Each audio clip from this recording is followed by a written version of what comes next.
साथीहरू, आज हामीहरूको विषय छ भिटामिन ए वितरण कार्यक्रम।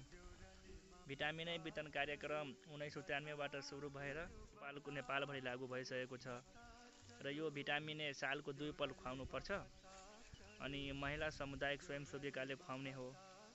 यसको मात्रा पनि फरक हुन्छ र अनि उमेर समूह पनि फरक हुन्छ। पहिला 6 देखि 1 वर्षसम्मको बच्चालाई 1 लाख इन्टरनेसनल युनिट अनि त्यसपछि 1 वर्षदेखि 5 वर्षसम्मको बच्चालाई 2 lakh international unit vitamin A खुवाउनु पर्छ। यो तपाईहरु स्क्रिनमा हेर्न सक्नुहुन्छ। यस्तो हुन्छ भिटामिन ए को क्याप्सुल्स अनि यसको फाइदा भनेको बच्चाहरुमा रतअन्धो नहुने अनि त्यसपछि पहिला आँखा सुक्खा भएर अनि बच्चाहरुमा आँखामा थरीथरीको इन्फेक्सन हुने त्यसको विरुद्ध पनि काम गर्छ अनि त्यसपछि निमोनिया अनि मिजल्स हरुमा पनि यसको महत्त्वपूर्ण भूमिका हुन्छ। यति भन्दै म तपाईहरुको गाडीबाट बिदा लिन चाहन्छु। हस्त धन्यवाद।